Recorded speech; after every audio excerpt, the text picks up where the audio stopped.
But we do got a call on the live that's calling straight for Katazai. Oh, This is great. This is Katazai. We're gonna bring him on the line. We got another. No. Okay, wait. Go back to the callers. Mute him and go to that one first. I don't know who that is. Okay. Who is that? What's the number? 313-977. What's your name? Where you calling from? Well, clearly Detroit. What are we doing? I can't hear him. Mute and unmute him. Because we heard the other caller. What's going on? Going on. I got a scripture question to Daniel. I want to know, like I know the UPK's breakdown of like all the different nations that it represent, and it talking about the image. I believe that's in chapter 2. And I want to know though, what is the understanding of the image in total? Like, what could we say that is like the entire image? Daniel 2 and what?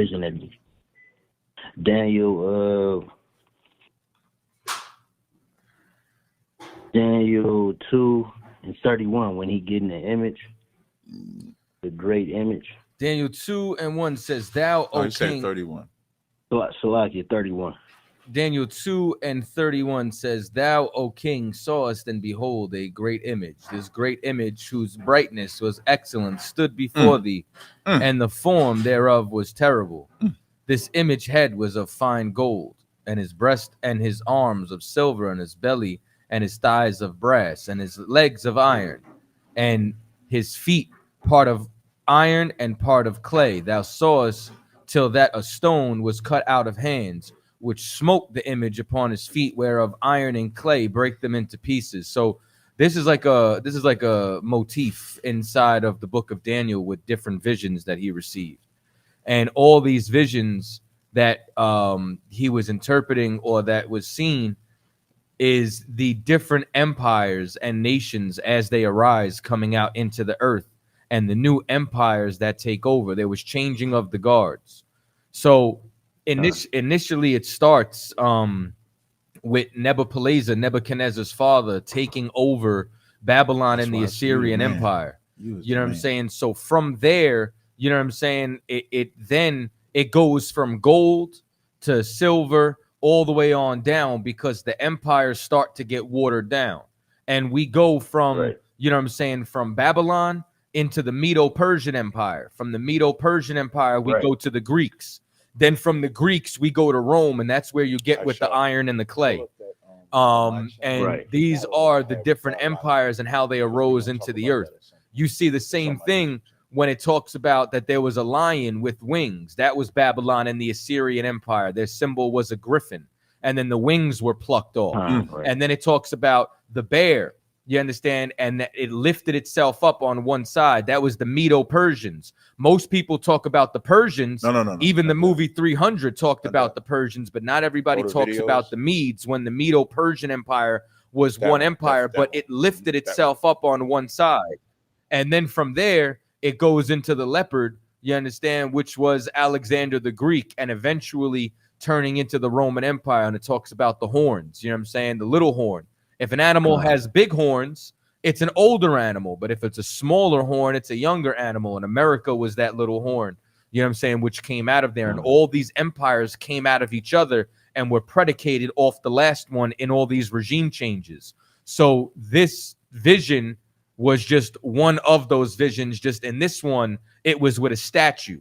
And you start to see this statue go from gold to silver, and then from silver into brass, and then from brass into iron and clay, because the empires are starting to get watered down as it goes on, to the point where, you know, the Romans were just full of, you know, wickedness and debauchery, and there was nothing that they did on their own. Rome would conquer an area and then adopt their customs and their culture and turn it into their own. You know what I'm saying? It was a completely reverse engineered society. There was damn near nothing original about Roman civilization. Facts. Whereas going all the way from the top, the start of this was that gold head. So that statue was just the different empires. It was a prophecy of what was going to befall this area. Boy, good. Most High in Christ. That boy good. Okay. Now my specific question. So is it a understanding of like, or can we get an understanding of like what the entire image is, or no? They're just all separate and No, they don't. the entire image is a statue made out of these Right. different components, and each portion that it mentions is representing a different empire. No, I just want to know, is it so it isn't any understanding of like, I understand what you're saying. I'm just saying, is it any understanding other than it just being those different empires? Would the image be something in itself or no? Have you heard it being something else? And is that why you're asking? Okay, so no, I'm just trying to think, like, could it be? Is it any other? No, if it was, I would have told you that it was manifold or it represents more than one thing. What I had told you at face value is exactly what it is. It is just a vision. Right. This statue is representing those empires. Okay, come.